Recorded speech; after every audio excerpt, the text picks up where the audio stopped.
All right, welcome back to Kigal Sasa TV, and here are our guests. In studio, we have Mr. Songo, and of course, lovely Shiro and Agi.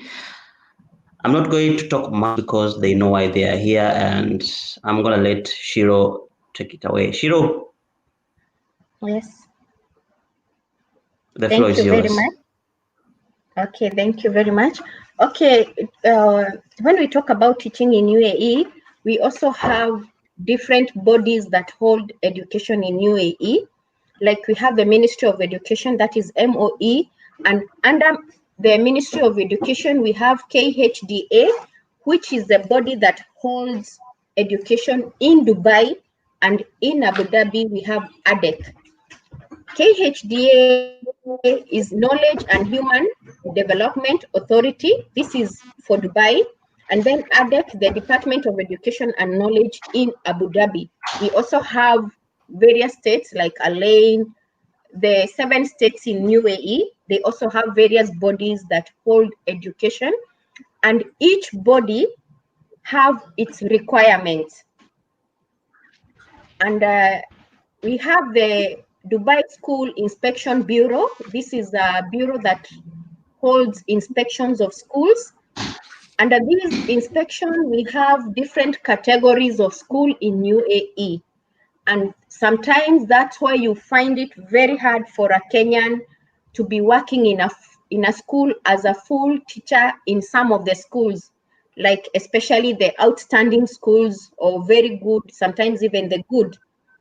Because we have several categories. We have the outstanding schools, we have very good schools, we have good, we have acceptable, we have weak, and we have improved schools. So under these levels or categories of schools, you find that we cannot say it is racism or something. Okay, I wouldn't say like that, but there are some schools as a Kenyan, no matter the qualification, there are some schools you can't work in. There are some schools that only take full teachers who are from several countries that are chosen in the world. And in Africa, it is only South Africa. So we have like the passport speaking here. We have the American passport, the Canadian passport, British passport, Australian, and in Africa, we have the South Africa passport. So there are those schools, most of the schools, you will never hear that a teacher, a Kenyan teacher is a full teacher there.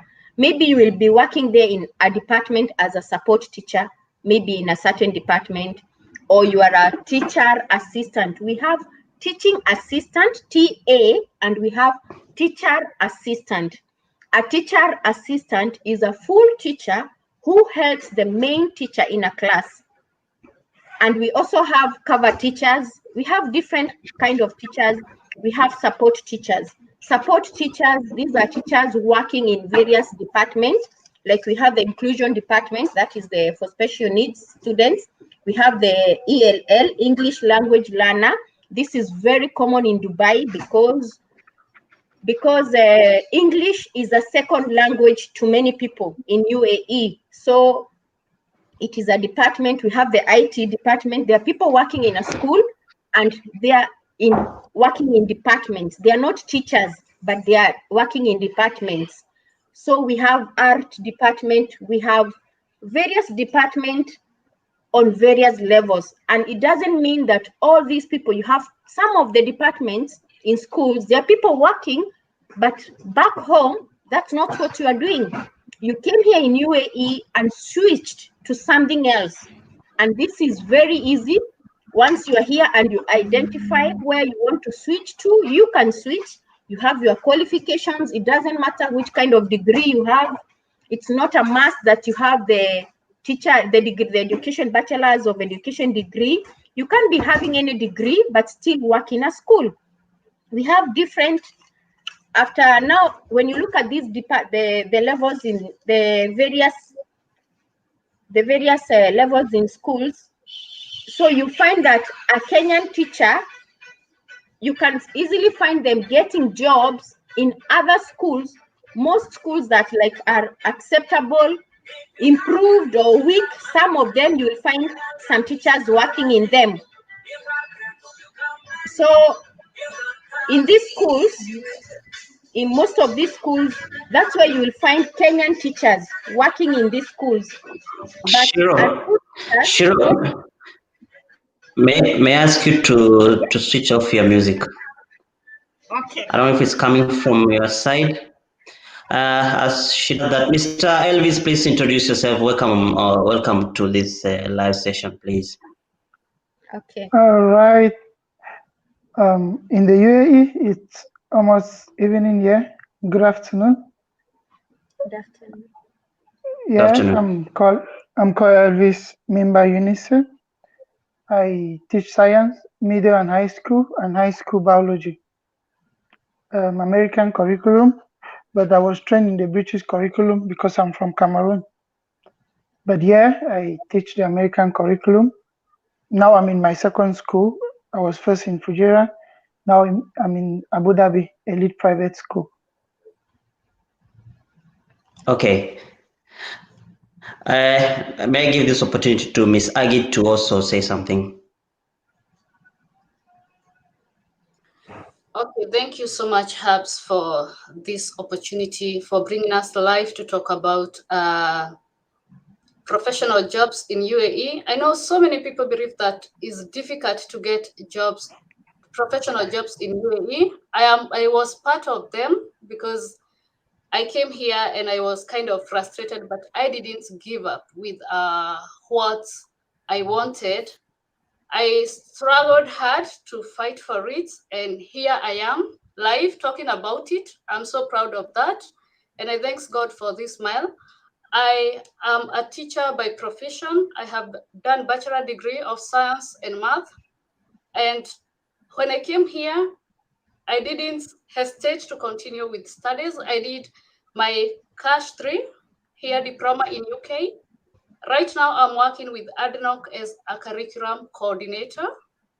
In early years, I have taught in primary school, maths and science, but I had this willingness of dealing with young children, which I'm going to take you journey on how to become a professional, how to become an early year teacher in UAE. It doesn't matter either you have degree or not, or you're having any other certificate.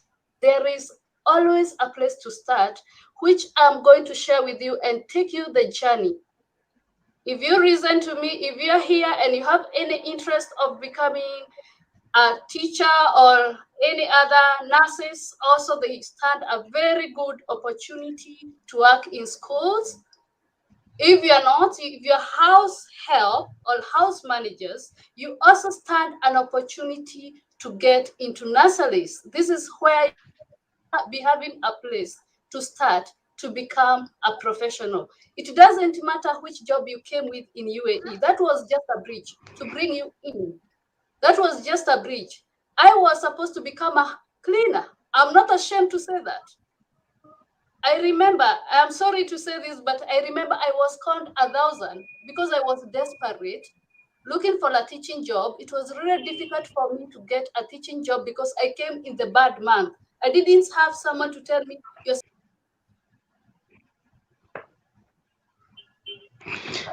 She disappeared.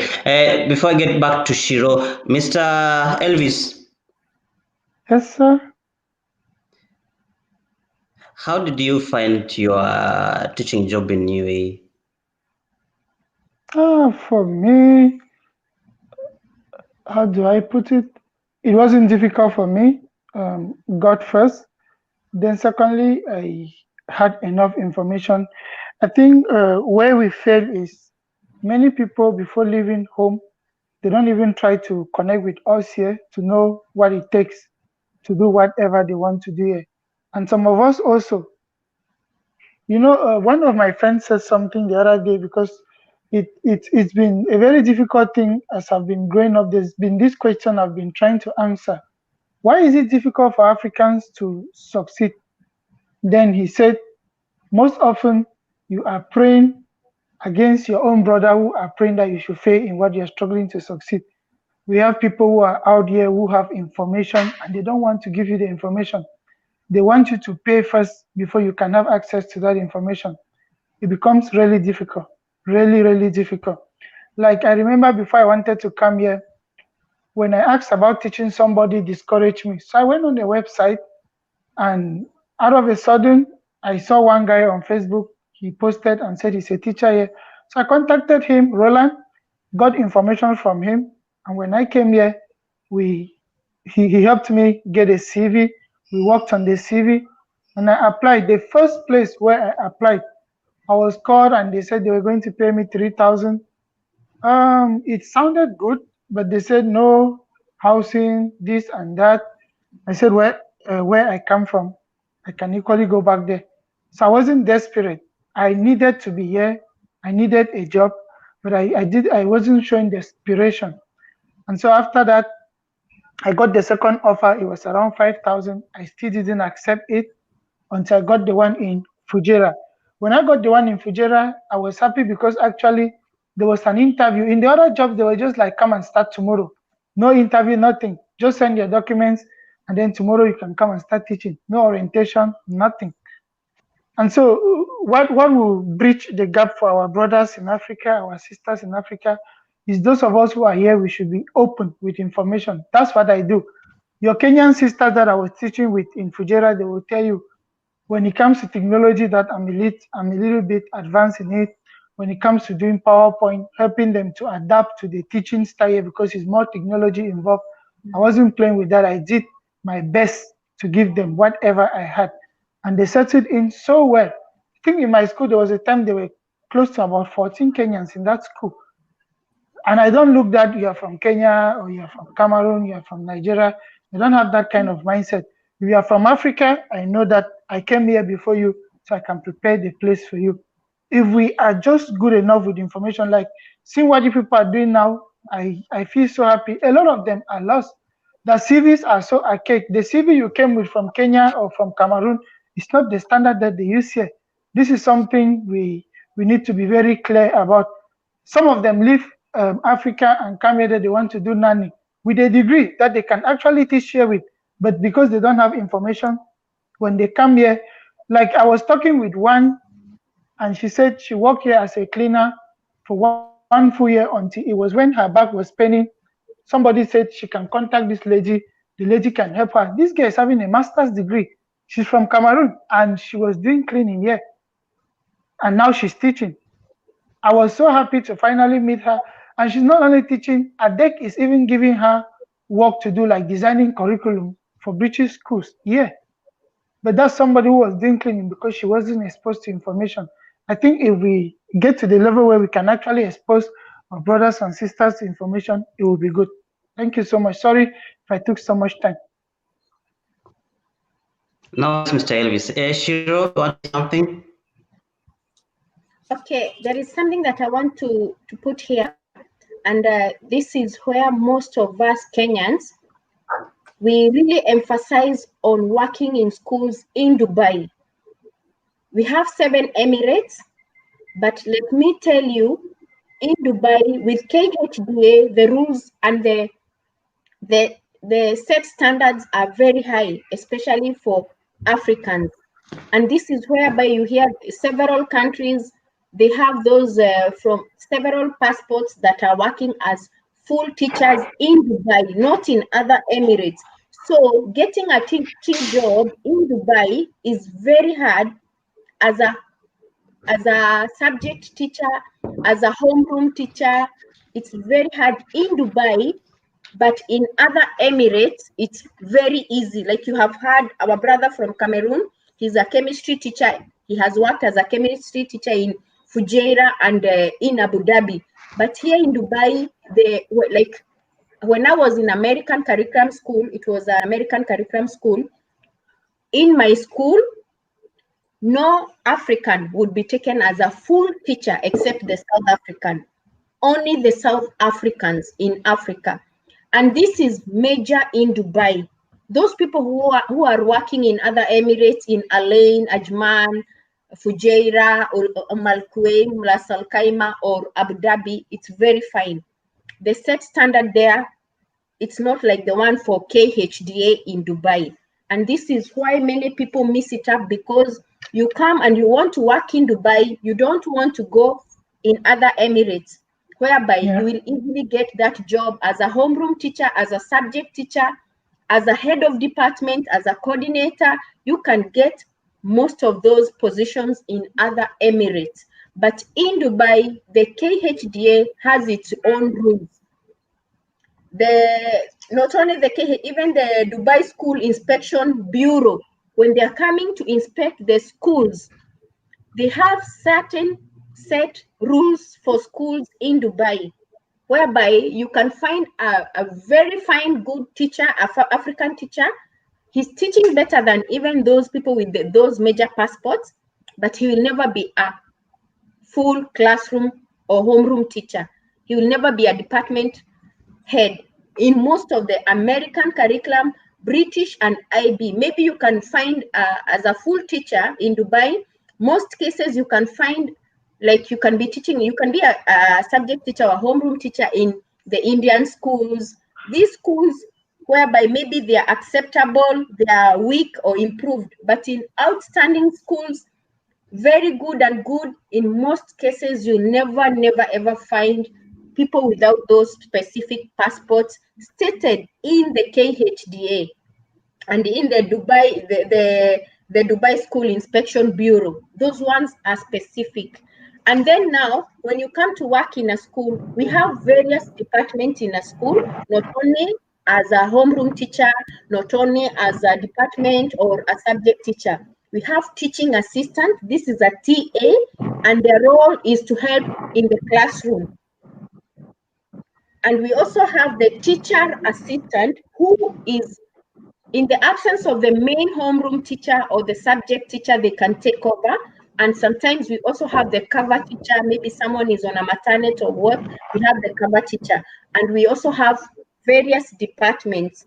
Like for me, my main area is the inclusion department, special education. This is where we deal with the special needs students. So it depends with the department you are looking for to work in a school. Working in a school, not only you can't, we also have other departments. You have bus attendants, you have librarians, you have lifeguard. So when someone says, I'm working in a school as a teacher, it depends with your department, not only with your qualification. There are some other departments you don't need a degree. You only need to upgrade in various levels of education. So for me, I will mainly talk about special needs afterwards. I will elaborate more on special needs, the inclusion department. All right, thank you. Let me give Agi a chance to also say something, and then we'll welcome Mr. Osongo. I can see he's back. Agi. Yeah, sorry for my technical problem. Some things they are not on our hands. It just happened when I was talking. So, what I was saying is that it doesn't matter where you are if you're listening to me. The best thing right now is to look for a stepping stone where you can start. Even if you be a bus attendant, you just need to know what you're chasing. If you are there to be a teacher, it doesn't matter where you start. I'm going to take you to the department we have in the schools. We have the early year department, we have primary department, and we have secondary department. And I'm going to tell you the requirement of being a teacher in UAE, especially in primary and secondary. You must have the following. We start with the bachelor degree. You must have a bachelor degree attested in UAE and back in your country. You must have license. License, you get it when you come to the UAE and when you get a job, and you can do the equivalence as well. Before it was not mandatory, but now is a mandatory to have license or equivalency of the subject you're going to teach. The second one is police clearance. You must have a police clearance as a teacher in UAE, and also medical checkup. Teachers, they are thoroughly checked diseases like HIV, scans, the others like hepatitis B. Those are the things, skin diseases as well, because you're dealing with the children. And also a good recommendation letter with reference and stamp from your school, previous school, maybe to be back in Kenya. So with the following, you're going to secure any chance you get. I was a teacher in Kenya, but when I came here, I was told, slow down, madam. Slow down. Your degree, first keep it aside, secure a chance in school. And that's what I did. After I tried all, it took me 9 months to get a job as a teacher in a school. I didn't give up. 9 good months. Changing the visa, going to Oman, going to Kuwait. But I stood on my stand after I was called as a cleaner. And God told me, you're not going to be a cleaner, you're going to be a teacher. And one day you'll talk to the other teachers, or you will inspire someone who will be there to be a teacher. So I will not talk much about that. I'm going to give a chance to Jonathan to tell us about, he is in primary and secondary department teaching as math teacher. He's going to tell us his journey to become a teacher so that you can learn from it as well as I move on, as I wait to go to EYFS. Mr. Osongo, please go ahead.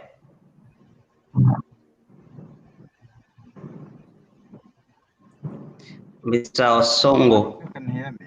I'm a bit worried about my connectivity here. I don't think he can hear Can us. you hear me? Can't hear. Yeah, go ahead. Hello? Yeah, we can hear you. Yeah, I think I've got a challenge with my connectivity. Okay. All right, then, as you correctly said, my name is Mr. Onsongo. I'm a math teacher. I teach both in the middle school and high school. I've been listening and following through as my colleagues have been sharing the journey and how what we know about the opportunity of teaching in the UAE. I'm very happy with the way she put it, because I know one of the things that happens is that most of us aren't very sure of what the UAE, probably what it is. Some of us confuse Dubai to be a country, but it is important for us to know that the UAE is a country that was formed when the 7 Emirates came together. Dubai just happens to be one of the Emirates, or probably one of the states. Now, I'm going to narrow myself down to basically what it means to teach math in middle school and high school, what you need as your qualifications. The general qualifications are just clear. One of them is you must have a bachelor's degree. If you're lucky, like those of us from Kenya, we always have bachelor's in education, and then you have the subject that you specialize in. But other countries, like for example from India and many other countries, even South Africa, even the US, you first of all have a bachelor's in your area of specialization, and then you will need This one. master's or probably a postgraduate diploma in education. If I Those receive are the an email, it will basic. just pop up. Can you Okay. hear me? My image just pop up. We can't hear you clearly, Mr. Osongo. All right. I think because of my connectivity, then I would hand it over to Mr. Elvis. Mr. Elvis Okay. Mimba. Yeah, please. Let him take. I'm having a challenge with my Yes, connectivity. please. Mr. Elvis, please, can we have you on the screen? I can't see you. Put your camera All right. on. Yes. Yes, I'm following, but I Go think ahead, Mr. sir. Osungu's. So what's the question I'm answering this time? Actually, it's not a question. It's just what we are talking about, and we want you to take us through the process of acquiring a job. Miss Agi talked about the requirements, and I think you also just need to elaborate a little bit on the same, and also give us the way forward. Yes, I think I already mentioned a few things there. So the first thing with us here is getting the documents, like Miss Agi said, attested back at home and here. Then there is this letter from the university that has to pass through your embassy where you got your bachelor's degree or your higher education qualifications. You are supposed to have like a confirmatory letter from your university saying that these documents bearing this name are valid. You're supposed to have that. And when you have this document, when you get here, you are supposed to come with a police clearance from your country, but sometimes they neglect it and say you have to do a police clearance while you're already here. Like in my case, I came with a police clearance from my country and they didn't take it. I had to do a police clearance here. So I had to go to the police station. They checked when I entered, verified my information, and then I was cleared. Then you need to have a good, updated, and standard CV. And in your CV, they're interested in what you can offer. It's not even what you have done in the past. What are you bringing to this school? That's what they're interested in. Like in Fujera, I was taken because I know map. I have been able to even teach while I was back home. I could teach international students online. So I was taken in that school to help them to improve their map results. It was very good. Map results left from I think 68% to about 84, which was very good. So the present school where I am in, when I had issues with that other school, when they reached out to me on LinkedIn and said, we learned that you do well in map, MSAT, and all of that. Because in biology, when my kids went and wrote biology, just one of them failed for grade 12. The rest of them made it for MSAT. So it was a big boost for the school. And I think it was the first time they had those kind of results. And so with that, they said, okay, we are taking you in this school just on two things. What I do in my school year is not just teaching science. I show the kids what they're supposed to do with the knowledge that we are giving them. Like in robotics, we struggle to program robots. We can design even how a phone should be. How is a phone able to set an alarm and then it alarms at this time? How can you push forward the alarm? How can you decide when a message should be sent to somebody? We do all of those things in robotics, in science here. That is what I am able to do. I am quick to adapting technology and I'm also quick to sharing it with other people. So those are some of the things on your CV. I remember after talking with some of those people that I met in our meeting setting here, who had been in this country for close to 2 years, many of them wanted to teach, but they didn't even have the information. So when I stood up and outlined these things and told them that, okay, I need your CVs, they sent their CVs, I went through, they were all those things we were using in Cameroon. The CVs we are using in Cameroon is more like, my name is this, I can do this, I can do this. That's not what they want here. So, and they were not even written in the third person. Yeah, you describe yourself and what you can bring to the table because that's what they're hiring you for. So after I had that meeting with them, I think there were 12 of them in the meeting. Barely a week after, 3 of them got a teaching job. Then 2 of them got teaching jobs in my school. And then 1 got it in the other school in Fujera. So 6 people out of 12, they had jobs just within 1 week because their CVs, nobody was even looking at it. If I send you a sample of my CV, you see the things I am good in. Immediately, I give a brief introduction of myself. The next things are my areas of competence: programming, computer, map, MSAT, international exams. Those are the things you see on my CV. Before you even get to seeing my educational qualification, my how do they call it, experience, those things come right at the bottom. So when you take my CV, the first thing you see is what are we bringing to your school. That's the first thing you see. You get a very brief paragraph about who I am and what I can do. Then the rest of the things are the things I can bring to your school, and I've put them in a table form. So it's very easy for somebody to just pick my CV within 2 seconds, can glance that this is what this person can bring to us. Like if I tell you what happened when I applied in Fujera, I went to school, they said, no, it's only through email. I stood at the gate, they gave me the email, I forwarded my CV from my phone, and they called me immediately to come in for interview.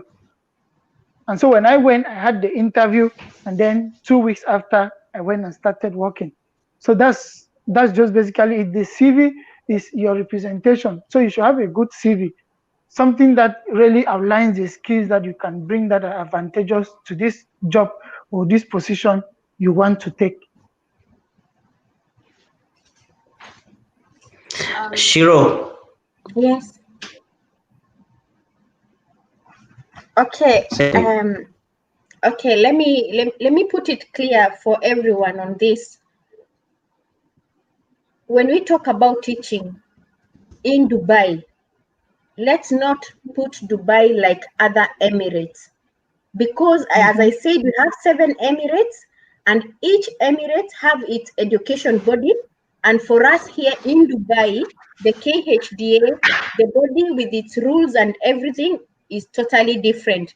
So most of the teachers, even when now, if you were to inquire now, most of the African teachers who are in UAE is the whole body, but most of them are working in other Emirates, not mainly in Dubai, because of the KHDA body, the qualifications, and what they have these certain passports for that. So for me, mainly I will talk about the special needs, the LSA, the special education department. This is a department that deals with kids who have special needs. We have they are very common here in UAE and in the Gulf in general. These are kids with different learning disabilities. Like we have the autism, there are those who are autistic, we have ADHD, we have dysgraphia, dyspraxia, dyslexia, we have those with learning difficulties. Not only learning difficulties in writing and reading, it means their grade level, their capability, their understanding level is very low. And therefore, they are not put together with other kids when it comes to do specific work. They are all in the same classroom. We call them here in Dubai, we call it inclusion. So it includes, it's not like in Kenya whereby you go to, when you find these kids, you find them in specific schools in Kenya, and you find that it's only those type of kids, they maybe those who are blind. In Kenya, it's the level is also okay. Recently we have so many with autism, not like before, but you see in Kenya we have specific schools, but here in UAE and in Gulf, it's those students with the same disabilities, learning disability, are included in the classrooms, and we call them inclusive classrooms. So for me, what I would say, I would really encourage, and I always do encourage and mentor many Kenyans, even those who consult me, those who ask me, how can I get a teaching job? I'm a teacher. I always tell people, for you to easily get into these schools, you can also do special needs courses. If you have a diploma in it from KISE, if you have a degree from Jomo Kenyatta, because we have only various universities in Kenya that are doing this degree. It is not in all universities in Kenya.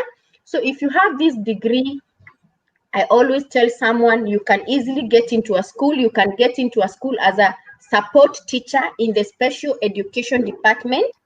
You can get into school as a teaching assistant in the special education department. You can get into a school as a learning support assistant. Before, they used to call it shadow teacher in Dubai, but now we call it LSA. This is whereby you are dealing with only one child who have a learning difficulty. Maybe it is in autism, Down syndrome, it depends. So in this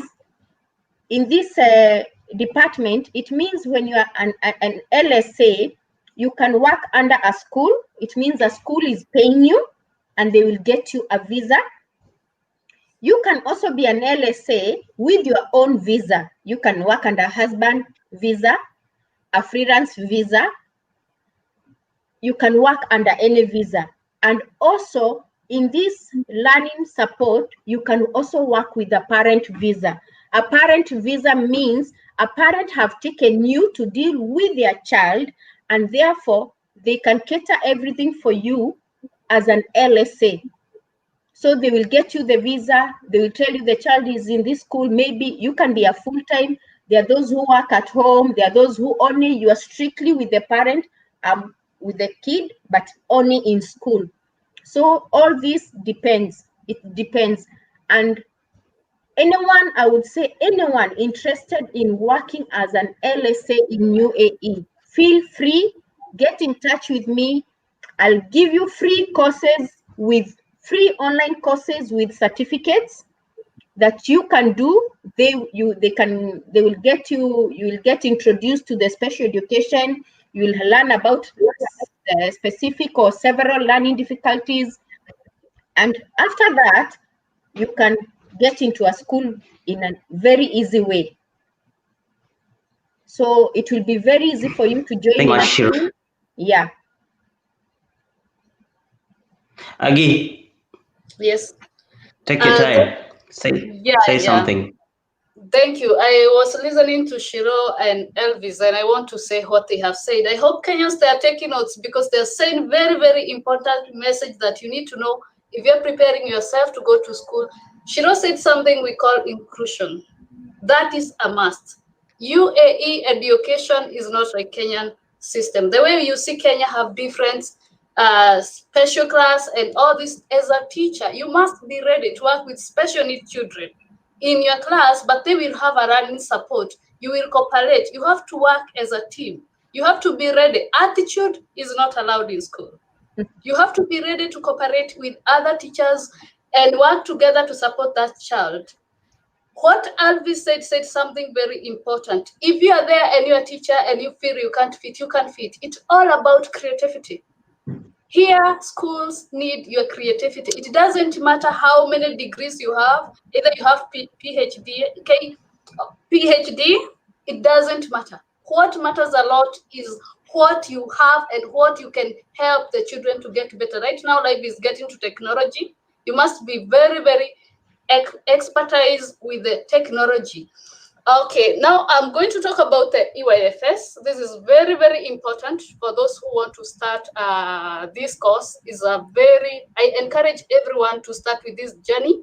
You can become a teacher, you can become a manager, you can become a supervisor, curriculum coordinator, even with whichever the diploma you have right now. Even if you're working in the house, look for a time. That's what I say. I did my course here. It was a sacrifice. I was working for 9 hours and I had extra 3 hours to attend the class for 1 year. It was a hectic. For everything to achieve, you must sacrifice yourself. That time I was not getting a lot of money. I was getting very low salary and I saved 20,000 to pay for my fee. So nothing good comes so softly. It's a matter of sacrificing and saving some money to invest and help yourself better before you start sending money home. Invest in your education. If you came with a cleaner job, try to get yourself into profession. Doesn't matter. Take 3 hours, take 2 hours in whichever department you are. Either in school, you are in nursing, or you are in salon. Try to do and rely with the YouTube to learn more and more, and it will help you a lot to improve. And if you need any of my support, I'm always there to help you to reach to the point. So I'm going to talk about the EYFS, and this is a department of the nurseries in the school. We have, it's following the EYFS curriculum. That is early years foundation stage. That is start from 0 to 5 years. The children, they come with 4 months in school to 5 years. And this is why I'm saying, even if you are a nanny and you can guide these children in Arab's house or in your boss, you have even a potential to work in a nursery if you are educated. You can try to drop your CV. I see hubs advertising of writing the CVs. Try to make a good CV and show your experience, show your strength on working with the children. Go start helping those children in school. How do you get this? How do you get to a nanny? You have to do a course of just 1 week. 1 week, you have to do a level 1. Level 1 certificate, and you do the first aid. First aid, it will cost you 350. The level 1 is around 1,000. And you are ready to go to start applying. That is a need of a level 1 to be a nanny in a school. You'll be helping, supporting the children, supporting the teacher to change those children to meet the needs of the children. From there, that is where the milestones start. When you get there, the teacher is your best friend. You will learn so many things from the teacher because you'll be supporting that teacher to reach to the level. Be a student of your teacher. Usipeleke ile kiburi pale. Start down. And you will be able to learn so many things that will help you. From level 1, start doing level 2. What is level 2? By showing your strength, working from the heart, you will be able to do level 2, which is teaching assistant. Now you'll be a teacher assistant who will be helping the teachers even with some activity. When the teacher is in the meeting, you'll be able to stand for the teacher to control the class. The teacher is always the head of the class. You have nothing to do with the teaching. Being a nanny or being assistant teacher, you have nothing to do with the teaching. You follow what the teacher is bringing on the table. After that, you go to level 3. If you become a good, by the way, when you do level 2, let me tell you one thing. If you do level 2 and you show your strength, have courage. This is a matter of fighting for your life. You show your strength. The manager is there to monitor you and see your strength, see how you treat the children. It doesn't need that much education for you to be a teacher in a nursery. It's about how you deal with the children, how you relate. Every parent wants a good relationship with the teacher. How you treat their children. This is what is going to make you to raise high and high and high. Level 2 is enough to make you a teacher. If you are creative, if you use your everything that you have to be able to be in that level. Even you can be promoted with level 2 to be a teacher. Then do level 3. Level 3 is a diploma in early years. And you know, in early years, we don't have books. We rely with technology. We rely with the technology. You must be very creative. Think of how to use the resources, the things we used to do at home. Hop, step, and jump. Anything. That is what we call learning. As simple as that. You have to be very creative to the children. You have to keep them busy. It's not an easy job. You have to commit yourself. Nothing easy, but it pay better. It's pay good. No stress at all. But you have hard time with the children because you have to manage like 15 children in a class or 12 children in a class. From there, you can do special needs as well. There is special needs, which is level 4. If you have done level 3, you are ready to go for level 4, which is only 2 months right now, and it's 2,500. From there, you become a manager. This is the process of, I'm taking you to the journey of starting from low to high. It doesn't matter how long it will take. If you have shortcut, if you have a degree of early years, back home, you're ready to go to school and start as a teacher. If not, Mr. Elvis, Yes, please. I want us to have some practical information here because as far as I remember, we have very qualified teachers. We have very qualified teachers. We have very qualified teachers back home. Yes. They have the first aid, they have the licenses. With all these requirements, how can they get jobs? First of all, those of us who are here, it's always very nice for us to be the people to give the information back home. When you look at most of the Kenyans in my school, they were interviewed online. There are also 2 of my friends who were interviewed online, and they brought them from Cameroon. But most often, like the case will be, I think at the beginning of 2019, 2020, most of the schools want that you should already be in the UAE before they can schedule you for an interview. But then, if you are in a school like Aggie is saying, and she's excellent as she is, then they will because in my case, they actually came to me and said, Mr. Mimba, we need a teacher for this, this, and this. Do you have anybody in mind? And so I suggested this, this, and this. I actually gave 3 names. They interviewed all the 3 and took 2 and brought them here. Then all those my friends from Kenya who came here, I think one of their friends, Eva was the one who introduced, because Eva was a very good teacher in our school. She's not teaching there again. She's in a different school. She was teaching in the KG. She was a very good teacher. And so she also, she recommended her friends from Kenya. They interviewed them and brought a good number of them here. So those of us who are here, we have to be an example that these people can feel safe, that our children are safe in their hands, and that these people can mold our children to become better. In that way, they can reach out to us. Like, I remember I met with another guy. He said he's a special need teacher, but he didn't know exactly how to go about it. Since I know one in our school, I connected both of them. This lady is from America, but he worked with this guy, and then the guy got a job in Dubai itself. The guy is working in one American school in Sharjah, but he had been here for 2 years and had no job. For special needs, I had no idea of what is supposed to be done. So when you, like, now I know that, okay, I can contact Miss Shiro for special needs. If I need information about that, I can get to her and I'll get that information. The main thing has just been information. That has been the main problem with us. Sometimes we have the information and we are sitting on it. I had to teach people, like when the lockdown started, most of my teachers didn't know them what Zoom is. I mean, my own lecturers in the university, I had to be holding meetings with them on how to do the setup in Zoom, how to hold Zoom meetings. I had to teach them how to use Microsoft Teams. That one is paid. So we went right up to Google Meet just to make sure that kids can go to school. So those of us who have come here and embraced technology, if we forget home, then we have forgotten where we are coming from.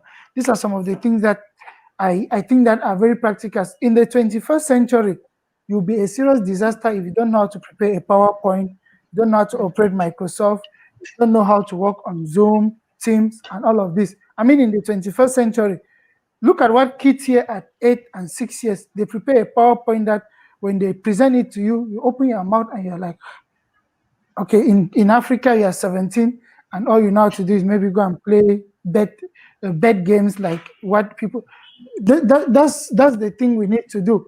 The teachers that are back home, you need to start introducing them to technology right at this level. It's very essential. I don't think that many of them even know how to operate this program that you have shared with us today. This is actually my first time using this stream, but I find it very interesting. And these are some of the things we need to be able to talk back with them. I got a job in the US to teach 2 kids why I'm in the UAE. It's just that the time was conflicting with my year, and there was just really no way I could choose the time. And I got that job simply because I know how to play with the whiteboard. I'm getting some echo. Okay, sorry Echo is about coming that. from, I don't know, your side. Not sure it was from my side because now I'm connected on my laptop and every other device is away. All right, so Okay. I got that job simply because I know how to play with the whiteboard very well, which is another program. There is another program that other schools are using. They use only the whiteboard to teach. Every of that program is on the whiteboard. And it's very exciting because this school uses Nearpod. This is another application that I know that many people, like our teachers back home, they will not know how to use it. Nearpod is, I mean, it gives zero non-participation. Everybody participates in Nearpod. It makes the students to be engaged 100%. And the first time I introduced Nearpod in my school year, they were like, so you have been using this, meanwhile we only use Zoom. I said, but of course, I am not supposed to come, and I only use what I know that my kids will be able to connect with me very well. I came to a new school. I've not met any of the kids. They are praying so hard that we should meet even during this holiday or when school resumes, simply because I don't only stay with Zoom that we are supposed to use. I love Zoom, went to Google Meet, we went to Teams. I was just kind of taking them from one platform to another so that they enjoy technology at its best. When you get to Nearpod, they can give you answers and nobody sees the answer. You only see the answer and tell them that, hey, Joyce, this is what you wrote. This is what you wrote. This is what you wrote. And they're very happy with things like that. So with this, we need to educate them on technology. They should embrace technology because out here, it is impossible that you cannot prepare a Word document. You will not be able to do anything. If you can't prepare a Word document, a PowerPoint, like in some schools, I remember one of my colleagues, she said she doesn't know how to use her Zoom and she was looking for a job here. And during the interview, literally they saw me, but when they saw her facial look, After the interview, even though she spoke well because I took time and prepared her, at the end they asked her, "Is this your first time to be on Zoom?" She said yes. It was embarrassing because I only discovered that evening when she said, "This school has called that we have a Zoom meeting tomorrow," and I don't even know me what Zoom is. And you are in the UAE and you want to teach. Those are things we need to be very clear about. Those are things we need to be clear about. A good CV, like Miss Aggie said, it's paramount. Your attitude, because here, our problem here is classroom management. Even if you carry attitude from Africa where we spank kids when they go off, you will not survive here. When you're coming, you just allow that mentality of shouting at kids. You have to be soft. I think here the kids enjoy love more. Even in their worst situation, they still want you to love them, and you don't have a choice. You don't have a choice. You need to be compassionate at all times. Like, I remember there was a time that one parent called me and said, "My kid attends only your class. Other teachers, he doesn't get along with them. How do you even manage him?" I said, "Oh, Hamza has given me a lot of reasons to kick him out of class, and the school even said you are free to kick him out. Now, if I kick him out, how is he going to learn?" So the first time he did that, I pardoned him. The second time, I stopped the whole class and took time to cancel him. Then the next time, I arranged a Zoom meeting just with him in an odd hour, 10 p.m. I said, "You are not sleeping. We are going to have this Zoom meeting with your mom beside you." We spoke, and then I discovered that, this thing that there is negligence and parents don't really give full attention. What the kids have here is iPad, laptop, this device. They don't have the family bonds we have. Most of them don't have that. And so when they meet a teacher, they want to bond with you. If you don't bond with them, it's not possible. So you keep your attitude back in Africa where we get angry over everything, and learn to show love more. These are practical things that you don't have a choice. You have to use them when you get over here. Can I add on that? Thank you very much, Mr. Elvis. Shiro, go ahead.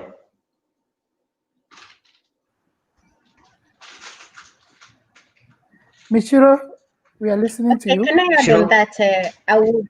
Okay. Let me say that in UAE, the kids who are here are totally different with the kids we have back at home. When you talk of behavior management, classroom management, you are talking of something else. It's on another level.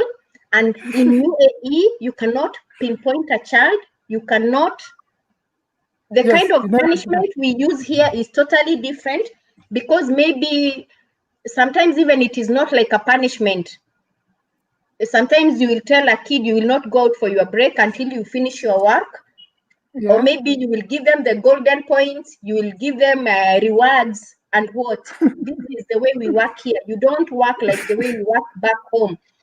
And then on the side of technology, I would like to say, like in American curriculum, it's totally project-based learning. Literally everything, it's in form of project, capstone projects and what. Let me say something. Okay, during the lockdown, I was mainly working online. I'm a freelancer teacher now. I'm not in any school. I'm not employed by anyone. I have employed myself. So I do my work with. When I was back in school, I made a very good relationship. I would call it a very good rapport with parents in my previous schools. I deal with local kids because I'm fluent in Arabic, in reading and writing. So I made a very good rapport, and I made myself my own students. I have my own classroom whereby I work online, or I will go to their various homes and do sessions with them based on their area of need. So when we talk about project-based learning here, and we talk about technology, as my brother have said, many of us, you don't know, many people will come from Kenya or Africa, you don't know how to make a Word document, PowerPoint. Most of these projects in UAE are supposed to be represented. The presentation, mostly it is in PowerPoint, posters, mind map, graphic organizers, all this. I remember during the lockdown, I had a lot of work with many of my students. And so I decided I will seek help from some teachers in Kenya. So I contacted the teachers. And like sometimes you will give the teacher some work to do for you. They will do the job. I will be paid, and I will also pay them. So like I told one teacher, please, I need this in mind map. And He's a secondary school teacher in Kenya, in an international school, and he's asking me, what is a mind map? How can you send me an example of a mind map? And I'm like, oh my God. And you want to come to UAE to be a teacher. So you have to research a lot, interact a lot with people who are already here, because the way of teaching here, it's totally different. And in most totally cases, different. especially in American curriculum school, literally everything is project-based and it is technology, everything. From even the kids in the KG, grade 1, grade 2, they all know how to use the computer. They know how to do the word PowerPoint. They can do anything for you. So even when you come here with a degree, with a master's and what, and still you are not conversant with the technology, it's very hard in UAE. But if you can be able to make it with the technology, you are good to go. Perfect. And there are Miss those students, Agi, I have a question for you. Okay. Go ahead. How did you get to your teaching job? How did you get to your teaching job in UAE? Okay, it's a journey. It's a journey of 9 months searching. 9 months searching because you have what people they don't know is that there is timing for searching jobs. There is a season for searching jobs for teaching in UAE. First, we have on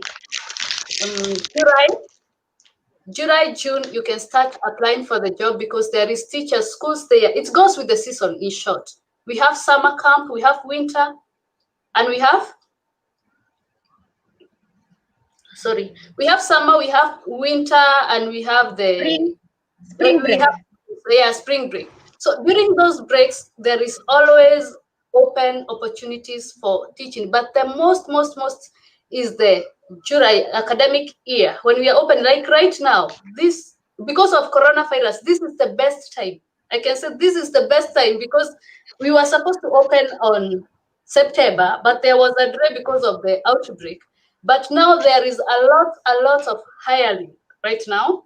It's not easy. You have to apply. You have to go face-to-face interview. There is no shortcut in looking for a job in UAE. Don't be like Perfect. that I you like will that, get Miss Aggie. a job. I like that. Yeah, don't be led by someone or pay money to someone that will get you a job in UAE for teaching, for any profession. Let me say that. Let me put it that. Because one thing you have to go for an interview. Interview is one-on-one, and this interview is I'm going to take you to the journey of the interview in UAE, how it goes for the teaching.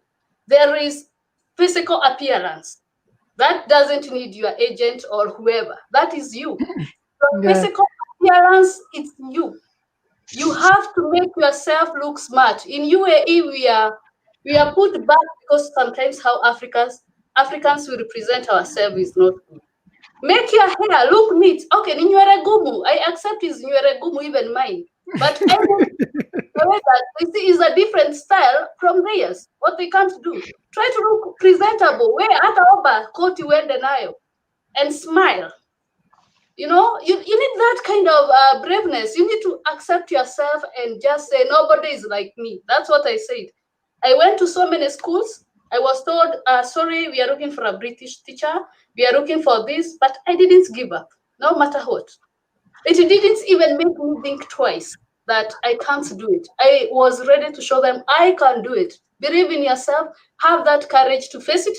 The second one is a smile. You know, sometimes even you see a teacher from Kenya coming to your school. I will always get the updates, who came, or I will see you through the window coming. But the way you are coming, I'm even unable to tell you, can you try to smile? Smile, fake it. Even if you don't smile, try to fake it. You know, there is that physical appearance win for you the interview itself. Go smile with everyone, say hi, good morning. Don't wait to be greeted, or you are just shivering there waiting for the interview. The third thing is the communication. This is the main key. Either you have degree or you don't have degree, the way you communicate matters a lot. The interview is all about communication. If you come to me for an interview, it's all about how you express yourself. In fact, even if you have basic zero knowledge of learning. The way you communicate to me, give me 100% that you can deliver. Communication. Talk about Thank you very much, yourself. Agi. Yeah, please let me just quickly add something to what Miss Aggie said concerning appearing on the interview. There is something that I noticed, and then when I shared with my friends, they tell me that it works like magic. You know, many people are not teaching, especially here, or those who are in the HR, because they like it. Most of them just do it for the money. It's not like us who come from Africa. You know, we have a passion for teaching. It's inborn. It's something that is innate in us. So when you get to an interview, most of these people that is grunty, they don't even like their jobs. So what are you supposed to do? When you put up that smile, it changes a lot of things. The first message you pass is you're somebody who is very pleasant and who is very welcoming when you give the smile. Now, when it comes to the interview, most often you hit back first. Immediately the person says, like now, if this was an interview and you said, "Hello, Mr. Elvis, it's good to have you here.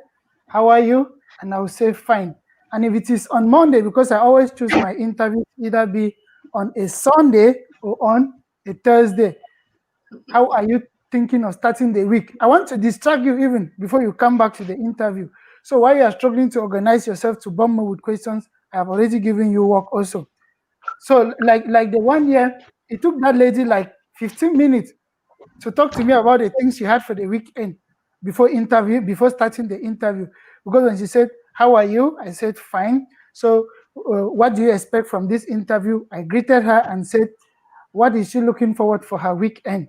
I know it's been a busy school week, and now that it's Thursday, I know she probably. Well, she said she has to fill marks, she has to cross-check this. There are this that she's supposed to put up because she's head of department, and this, and this. It took like 15 minutes just putting these things together, and at the end, he said, "Okay, what can you offer my kids?" I said, just like the CV said, I'm going to accelerate or ameliorate the map results. I'm going to make sure that your kids are able to do hands-on work. Like Ms. Shiro said, project-based teaching in American curriculums entails a lot of using your hands to do things. So I said, I'll be using my hands. And before she knew it, I was already trying to build a water tank because I had put my water container beside me and I was trying to show them how the dams work. And she took time and watched that with me for like 2 minutes. The questions were very few. It's like I distorted everything that she had in her mind. Don't come panicking. Come with that smile. Come with the readiness.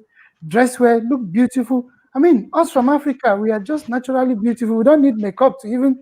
So when you come here, like these people here, they like perfume. If you are not smelling good, it's a big bomb. Yeah, even if you smell naturally fine, like in Africa, please spray. Spray. Somebody like me, I never liked perfume, but when I came here, I don't have a choice. I do roll on and I spray the perfume again just to smell good for them. If not, you enter an office. Imagine if you get to an office where there are Filipinos and they're the HR, you're in big trouble. They like perfume. They won't even have time to entertain you. If I mean, these are some of the things that when we say them, people think that we are exaggerating. I remember there was a time one guy from Nigeria came to our school. I will not call his name. When he left, the HR called me and said, "I thought you are from Nigeria too." I said, "No." So because this guy was looking like he has not taken a bath for the past 1 week. I said, "No. How can you say that?" It's just that us from Africa, we don't like sprays. I had to learn to use sprays when I came here. And I'm not ashamed to say it. So I would not want another person to get that kind of embarrassment before. And when I'm preparing for the interview, I tell you, drink water. You don't have to sweat. You should be fresh. If it is a walking interview where you meet somebody one-on-one or you meet a group of people, you need to look good. Good. That's the first impression you should give them. You should smell good. You should be fresh. I can't carry this kind of hair. It's an interview. This is holiday. And even before we go back to school, I'll have to trim it down and make it look more nice. Sometimes I look more like one of them here. Like Miss Shiro, she has advantage. The fact that she can speak Arabic, is so nice. When you call the parents here, even on phone, and they say salam alaikum and you respond fine, they just know that this one will not probably handle my kids. just endeavor to even try to blend into the things that matter to them. That's part of the interview, because you are coming to serve. You are not coming here to lead or to instruct people. You're coming to serve them with knowledge that you have. That's what they're bringing you for. So on the part of the interview, Ms. Aggie said, dress well, look good. You shouldn't be looking frightened. You shouldn't be shabby. No, you have to put these things up. And when you can put that smile, it's going to help. I think all of you would have noticed that I smile. It's not like I don't have problems. It just shows that I'm handling them. So the problems will always be there. They will never get finished. But we smile because we are handling them, and then we are stronger. Thank you so much. Okay, can I talk Thank you, on the Mr. Ellis. interview part? On the interview part, there is something I would like to highlight. Very important. Okay, let me say this. When I was looking for a job, and after I arrived, I didn't take long to get a job. But I would like to say like this, when I was told there is an Islamic American school searching for a special ed support teacher, and I went for the interview, the research I did first, I came to realize it is an American Islamic school. And I asked someone, how is the dressing code there? And I was told, mainly they dress on habaya, the one we call buibui in Kenya. And can you believe it? I didn't have a habaya. Let me say this. And if there is a lady who is a Kenyan, she used to work in that school as a security. She can attest to this. So for my interview, I went to Deira. I bought a habaya and a sheila, and I covered myself. So when I went for the interview, I found the HR first. This interview, we were 200 people, and I was the only black person, The rest were Filipinos, Egyptians, Moroccans, and what. And I was like, my God, will I make it in this? I had lost hope. But let me tell you, when I went to the HR, she spoke to me and she told me, you can speak Arabic and what? I said, yes. So she told me, you can go to the next level of the interview. I went and met the school principal and the son. The school principal was an American, but a converted Muslim. She converted to Islamic. So do you know, first of all, she asked me, number one, why are you dressing like this?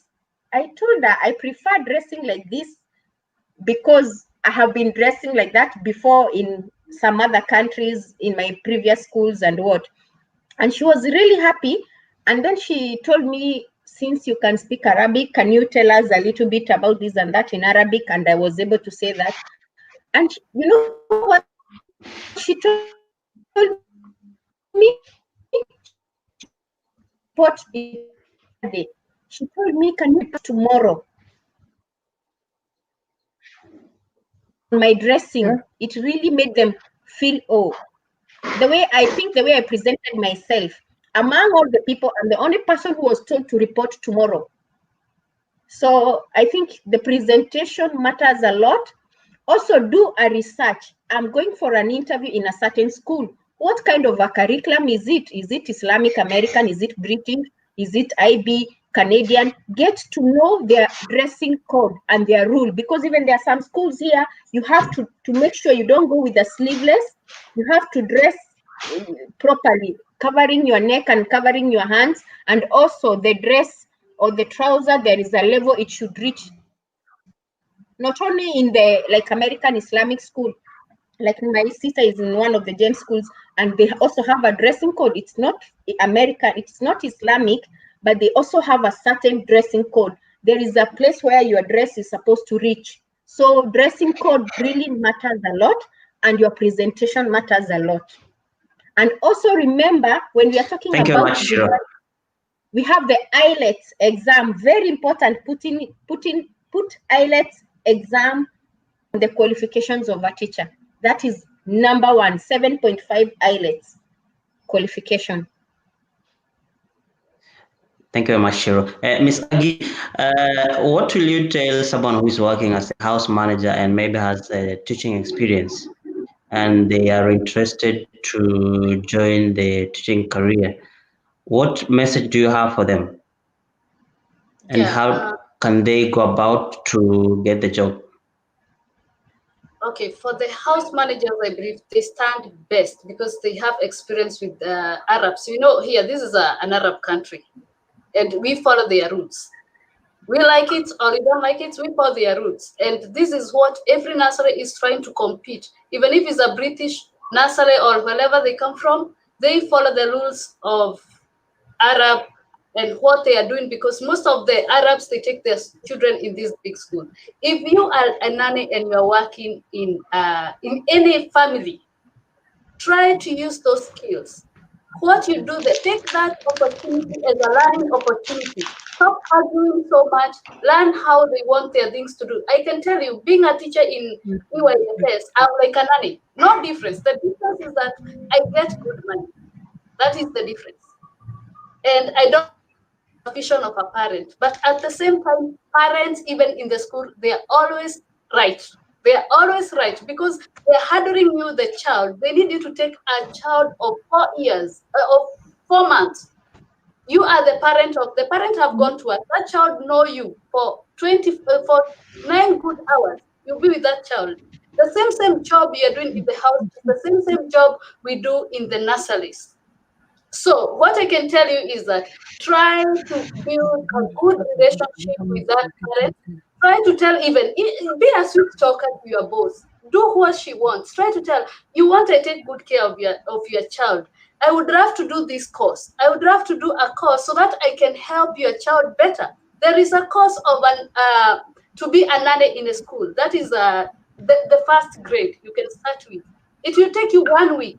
And that parent will be very happy to know, at least I have a house manager who is ready to tackle my children in a professional way. Remember, that certificate does not expire. That is the certificate you can use to go to any nursery and say you have achieved this, you have been working in a family, and you want to use those skills because they want people who are related to children, people who have been staying with the children, and even your boss, if she's good enough after you bring up her children, she'll be able to handle you to the school and she can give a good recommendation. That is number one. The second thing, if you're a nurse, there is so many nurses here who work they have been hired in home work as to cater for the people with a disability. At the same time, you start a very good chance to work in a nursery, because nurseries in this age 1 to 2, 0 to 1, and 1 to 2, mostly there must be a nurse in the class because anything can happen. And you're not working alone. You'll be given like 4 staffs, 5 staffs in that class. You're given 2 children each. Your work is to manage that child, to give the report to the teacher. The teacher is over controlling everything. But you have a child, you are mated with 1 child to cater for that child, or 2 children or 3 children, depending on the ratio of the school. We have the ratio. So you're the one to report. The same work you do in the house is the same work you do in the school. It doesn't have it, and even teacher do them. It's like a parent, being a parent. That's all. So try to push yourself to do a level 1 course. It is just 1,000. Just 1,000 dirham in any, and there is some cheaper colleges here. Try to do more investigation and know where you fit. Thank you very much, Agi. Shiro, you talked about you issuing certificates. Do you have a college or is your institution recognized by the UAE? Okay, the one I'm talking about, the special education needs for the LSA to work as a learning support in a school. For this, you don't need to initially be a teacher at maybe back home or what, but what you can do, there are different courses that you can do online, and all these courses, they have certificates. Like we have the Allison, and we also have the University of Delhi, which have a certificate in ADHD and autism. We have the Germany courses that also have a certificate, and currently we have a free 40-hour RBT for the autism. Free, and at the end of it, you will get a certificate. So one can do these different courses, and it will enable you to get a job as a learning support teacher in a school for a child or maybe for a group of students, it depends with the school, and you can easily earn a salary of 4,000 to 7,000 dirham per month as a learning support assistant. So anyone who feels you would like to join this line, you feel free, contact me. I will send you the link. I will send you the certificates, the way to do the courses. And also we have one KHDA approved college here in Dubai for these courses, like the National Academy. It is just here in Karama. You can just go there, do a course, and get yourself a KHDA accredited certificate, which will easily get you a job, and all shall be well. So I don't think it is very hard. Also, something I would like to tell people: if you have a chance to work in a school, in a department, or as a teaching assistant, or as a teacher assistant, whatever department, but you have a chance to work in a school, when you're in that school, give yourself the best. Make the best relationships with parents and with teachers. Like for me, I'm a freelancer. I made a very good relationship with parents. I got my own students. I made a good relationship with my previous teachers. Even now, even when I'm working, I can still get or access something maybe that I need to help my student in learning in one way or another. So when you go there, give your best. Mr. Elvis, as we're about to wind up, I just want to ask you to give us a brief knowledge on where our brothers and sisters can drop their CVs, and what kind of applications do you use? The very first and famous one is LinkedIn, and sadly, many of us back home don't know what LinkedIn. Many of us don't know how to use it. LinkedIn exposes us to a lot of things. Like most of my jobs that I've gotten, if not through LinkedIn, then somebody somewhere was able to stand for me. Like Miss Aggie now, when you contact her and you give her your details, when she have an opening somewhere, she's going to remember that, oh, I have this person. Like even in the new school where I came, 2 people have been employed in the school. I mean, I'm barely 3 months old in the school. I started in September, or is it in August? And 2 people are already employed in the school through me, because I said, okay, they said, Mr. Mimba, we are looking for this person. Like the relationship is what is most paramount. I have a very good relationship with the HR here. And so that relationship benefits me because I teach the kids well, I do my work well, and then this feedback goes to the parents and to the HR that this teacher that you people employed is doing the work well. We are satisfied with this teacher. Maybe he can have friends that can work like him too. These are the people we want our kids to be safe in their hands, because everything about them here is just, we do more of babysitting. Miss Aggie, am I lying? The teaching here is more of babysitting. We are protecting Of their course, kids. that is the work. You have to be That's the ready. work that we are doing here. So they want to be sure that their kids are safe in your hand as you babysit them while giving them knowledge. And so, first, LinkedIn. You go to LinkedIn, connect with people. We have associations of teachers on LinkedIn. We have Miss Aggie will probably have a profile. I have a profile. Many people have connected with me through LinkedIn and have gotten themselves jobs here in the UAE. So you get yourself a LinkedIn profile.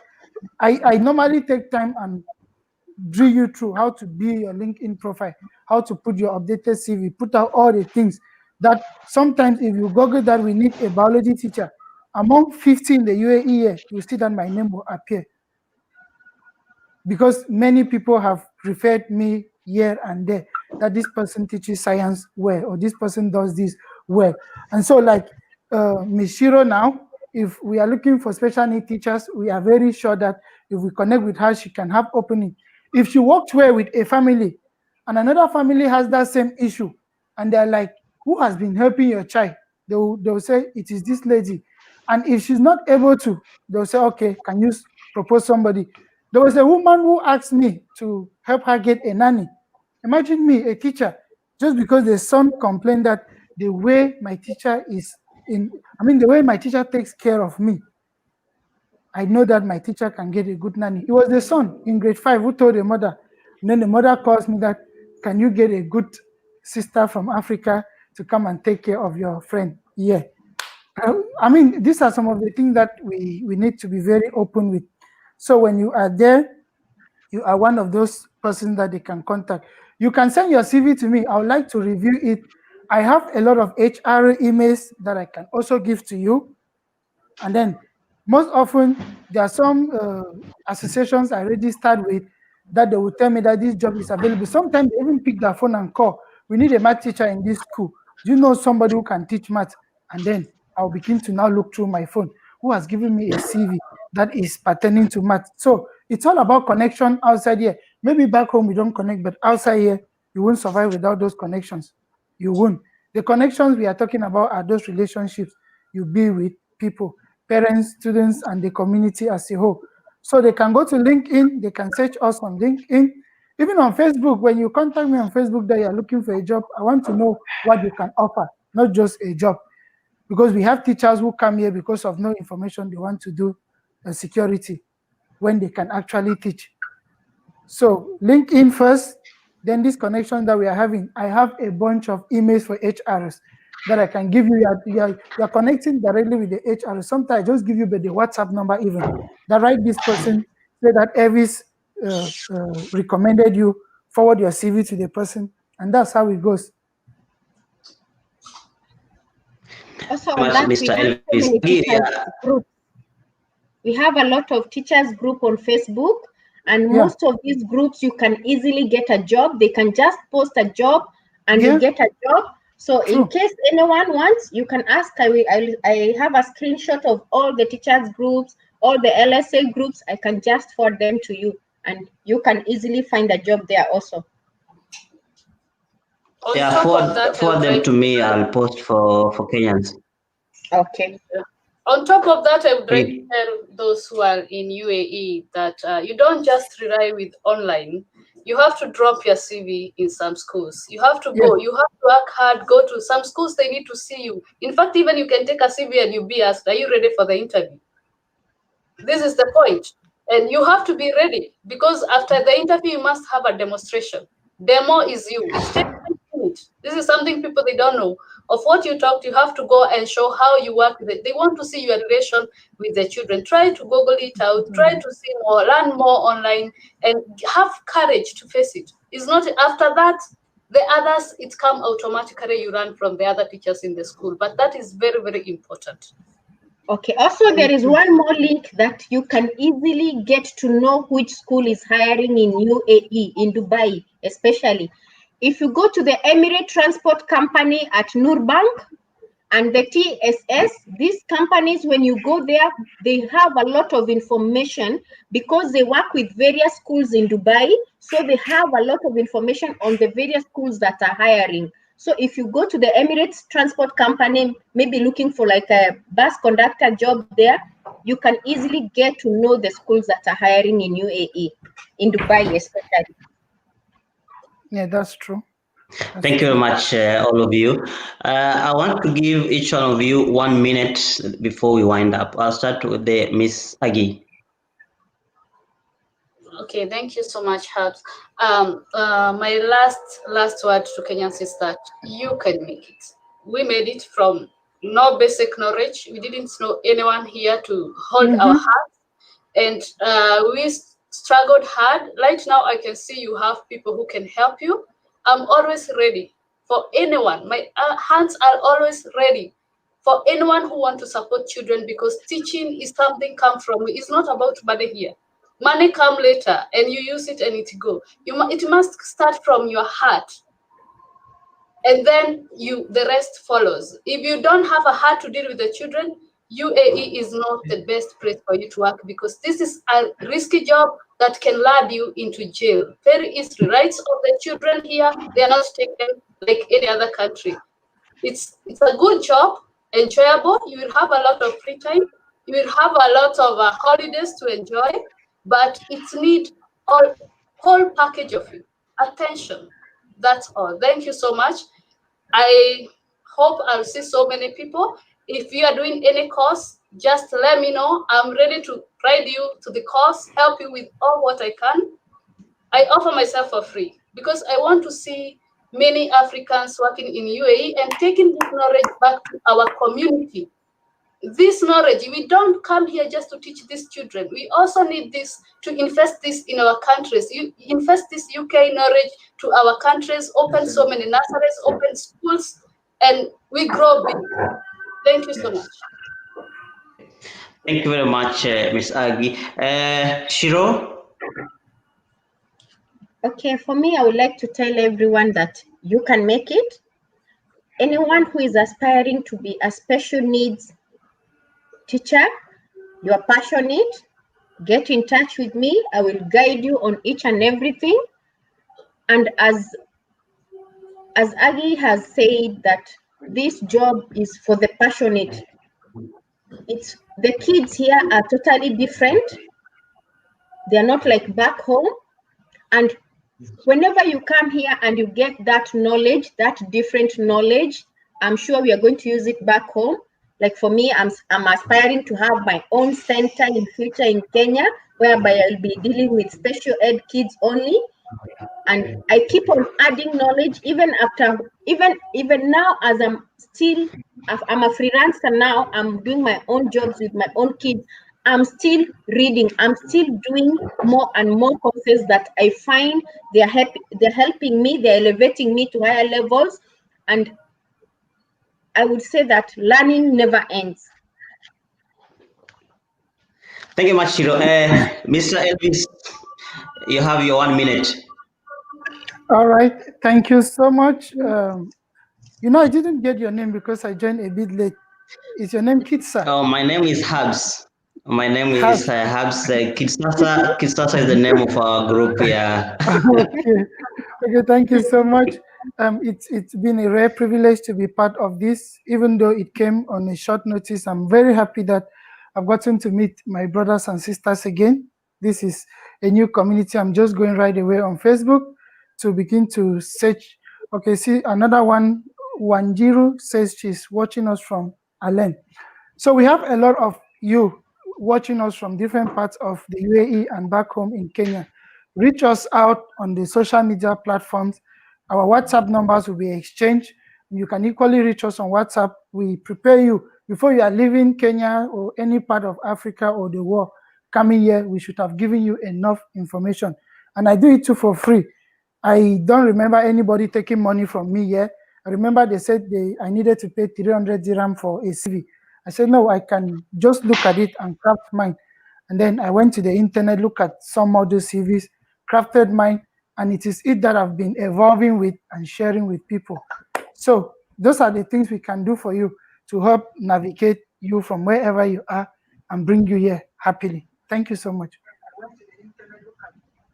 All right, thank you very much, all of you, and I hope we're going to have another session like this. Maybe you let me know when. And from my side and my technical team, we say asante sana. Shiro, thank you very much. Agi, thank you very much as well. And Mr. Elvis, we hope to see you soon as well. Ma salama. Masalama. All right, bye-bye. Masalam. Bye, shukran. Merry Christmas. Merry Christmas. Christmas. Bye-bye. Bye. Bye-bye.